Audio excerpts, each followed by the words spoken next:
आपने जो टाइटल पढ़ा है बिल्कुल सही पढ़ा है। हमास को गज्जा से उखाड़ेगी पाकिस्तान की फौज। यह काम कोई नहीं कर सकता, लेकिन हां, यह काम पाकिस्तान की फौज कर सकती है, यह मैं खुद मानता हूं।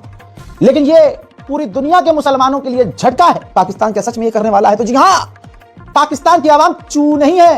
पाकिस्तान की आवाम पहले से ही विरोध कर रही है।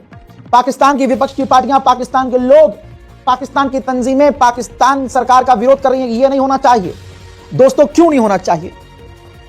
पाकिस्तान के आसिम मुनीर ने पिछले 2-3 महीने में जो यूएई, अरब देशों का, अमेरिका का दौरा किया, उसका एक मेन मकसद था कि गाजा के अंदर अपनी पाकिस्तान की फौज को भेजना अच्छी रकम पर।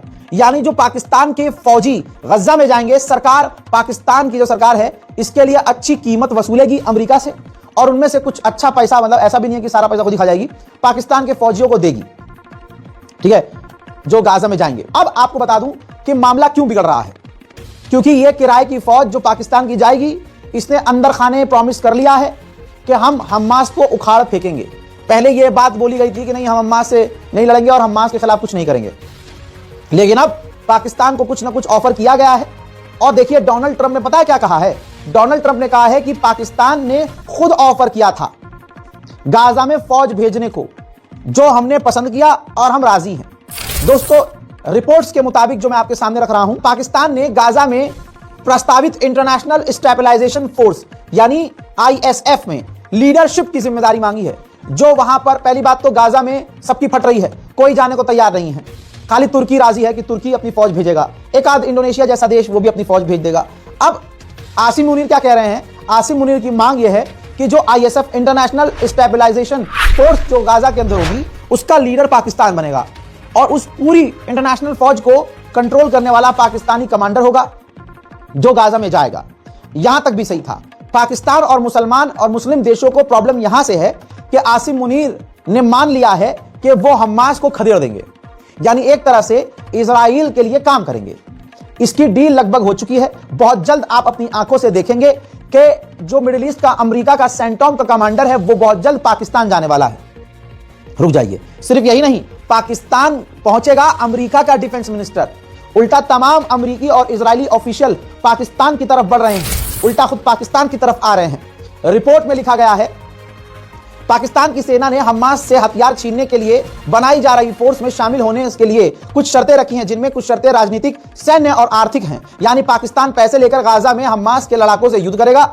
अमेरिका पहले ही कह चुका है कि पाकिस्तान ने गाजा शांति सेना में शामिल होने का ऑफर खुद दिया है और अमेरिका इसका स्वागत करता है। हालांकि पाकिस्तान के अंदर गाजा में पाकिस्तान की सेना भेजने को लेकर विरोध चल रहा है।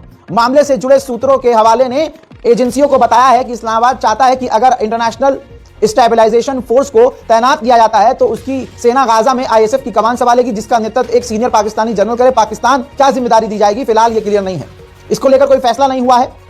अंतरराष्ट्रीय समर्थन पर निर्भर करेगा ये सारा मामला, और पाकिस्तान को रोल क्या मिलेगा, ये सब कुछ इंटरनेशनल वोटिंग के बाद होगा।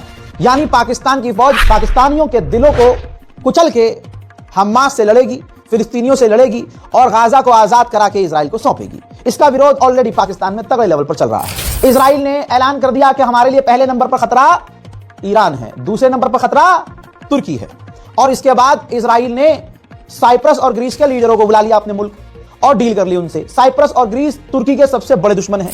ऐसे में तुर्की के अखबार ने, सरकारी अखबार ने, नेशनल अखबार ने पहले पन्ने पर, फ्रंट पर छाप दिया है। यानी सफक अखबार ने कहा कि इजराइल अब हमारा पहला सबसे बड़ा खतरा है। यानी तुर्की के लिए सबसे बड़ा खतरा अब इजराइल है, क्योंकि उसने हमारे सबसे बड़े दुश्मनों ग्रीस और साइप्रस से डील कर ली है। हजरात मोहतरम नाजरीन, बताना चाहूंगा कि जब से सीज फायर हुआ है, इजराइल ने गाजा का जो आजाद वाला इलाका है, जो हमास के कंट्रोल में है, उसके 10% इलाके में अंदर और घुसकर कब्जे को बढ़ा लिया है। बात यहां मजहब की नहीं है, बात यहां हक की है। जो हक बोलेगा, जैसे आप मोदी से सवाल कर लेंगे तो चाहे आप पंडित क्यों ना हो, आप आतंकवादी कहलाएंगे, देशद्रोही कहलाएंगे। ऐसे ही आप इजरायली क्यों ना हो, आप अंग्रेज क्यों ना हो, आप यहूदी क्यों ना हो, आप ईसाई क्यों ना हो, अगर आप इजराइल का विरोध करेंगे तो आपको सजा मिलेगी। अमेरिका के प्रोफेसर, जो एक अच्छे खासे प्रोफेसर थे, इन्होंने सिर्फ इजराइल की आलोचना कर दी तो इनको सस्पेंड कर दिया गया है। ऑस्ट्रेलिया के पूर्व विदेश मंत्री ने ऐसे ही, जैसे मैं खुलासा करता हूं साफ बात, ऐसे ही उन्होंने साफ बात बोल दी है कि अगर कोई सरकार इजराइल की आलोचना करती है तो उस सरकार के विपक्ष वाले जो ग्रुप है, जो फॉर एग्जांपल अगर मान लीजिए भारत में सपा इजराइल का विरोध करना शुरू कर दे, पूरा पूरा विरोध करे, तो आज की तारीख में भारतीय जनता पार्टी को फौरन इजराइल खुद सपोर्ट करेगा। यानी जो भी सरकार इजराइल का विरोध करेगी उसकी विपक्ष की पार्टी को तुरंत इजराइल सपोर्ट करेगा और उस देश के अंदर उस पार्टी को मजबूत कर देगा। यह फॉर्मूला अब कई देश और विपक्ष की पार्टियां अपनाएंगी। हजरत मोहतरम, उधर एक कीनिया का नाम सामने आया है। कीनिया ने इजराइल से कई सारे जो हैं डिफेंस सिस्टम खरीद लिए हैं। उधर इजराइल के अंदर जैसे भाजपा के अंदर कुछ सही नहीं है, ऐसे ही इजराइल के अंदर भी उथल पुथल हो रही है। शिन बेट जो एक जासूसी एजेंसी है इजराइल की काफी तगड़ी, उस शिन बेट के चीफ ने रिजाइन दे दिया है। लीजिए, उधर तुर्की ने नमक छिड़क दिया है जख्म पर। तस्वीर देखिए, तुर्की के विदेश मंत्री ने हमास की डेलीगेशन से ऐसे मुलाकात की जैसे दो सगे भाई मिलते हैं। तो जाहिर सी बात है इजराइल के पिछवाड़े में आग तो लगेगी। गले मिले, माथों को चूमा, बहुत मोहब्बत से मिले, और यही तस्वीरें हैं जिसकी वजह से इजराइल तुर्की से चिढ़ा हुआ है। अब रजब तैयब एर्दोगान फ्रंट पर आ गए हैं। वो बात अलग है कि इजराइल से ट्रेड चल रहा है, लेकिन जबानी जंग में अब आगे आ गए हैं। उन्होंने फिर से कहा है कि इजराइल गाजा के अंदर मदद के ट्रक्स जाने नहीं दे रहा है। इजराइल और दुनिया मिलकर कुछ भी कर ले, तुर्की नहीं झुकेगा। किसी भी हालत में हम कोशिश कर रहे हैं कि गाजा के अंदर हमारी फौज पहुंच जाए। इस बात को अंडवे मान ले अच्छे से कि कितना भी इजराइल तुम कर लो, लेकिन इजराइल का विरोध, नेतन्याहू का विरोध इजराइल के अंदर खुद हो रहा है। इजराइल के प्रधानमंत्री नेतन्याहू जब कोर्ट पहुंचे तो कोर्ट परिसर के अंदर भी इजरायली उनका विरोध कर रहे हैं। אל תדאג, יש לוחמים במדינה הזאת. לא כמו ערימת התינופות שאתה באקווריום שלך. תסיים בקלבוש. אתה גם תסיים בקלבוש. उधर मेरे दोस्तों, लेबनान को लपेटे में इजराइल रोज ले रहा है। कुछ देर पहले फिर से अंधेरे में, रात के अंधेरे में लेबनान पर इजराइल ने खतरनाक बमबारी की है। उधर जॉर्डन ने भी सीरिया के बॉर्डर पर हवाई हमले किए हैं। सीरिया के बॉर्डर पर हमला करने के बाद जॉर्डन ने कहा है कि हमने ड्रग्स के तस्करों पर जो तस्करी कर रहे थे, हमने उनको निशाना बनाया है। मैंने आपको कल जानकारी दी थी कि सीरिया के अंदर बशर अल असद के कुछ लड़ाके हैं और जोलानी के जो फौज है उनके बीच कई इलाकों में झड़प चल रही है। इस झड़प के बाद जानकारी यह आई है कि झड़प के बाद पूर्व जो राष्ट्रपति रहे हैं बशर अल असद, उनके 3 लड़ाके मारे गए हैं। उधर सीरिया के विदेश मंत्री, जोलानी के विदेश मंत्री रूस पहुंचे।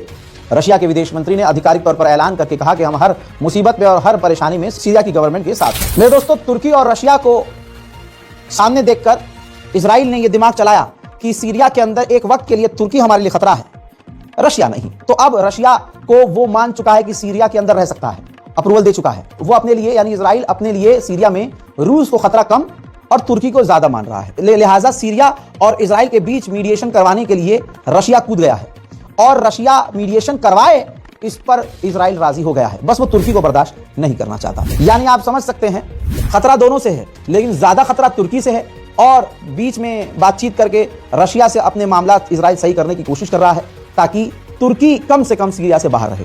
बहरहाल ये मिडिल ईस्ट के वो हालात हैं जो आपको कहीं और बताने वाला नहीं मिलेगा। लिहाजा इस रिपोर्ट को शेयर कीजिए। गाजा फिलिस्तीन तक मदद पहुंचाने में अगर आप अपनी 1% उंगली लगाना चाहते हैं तो इस बारकोड का इस्तेमाल कीजिए, अकाउंट डिटेल का इस्तेमाल कीजिए ताकि आप 1 उंगली चलाएं और गाजा में किसी एक बच्चे को खाना एक वक्त का तो हम खिला सकें। इस रिपोर्ट को शेयर कीजिएगा, अपनी राय कमेंट में जरूर लिखिएगा, चैनल को सब्सक्राइब जरूर कीजिएगा। जय हिंद।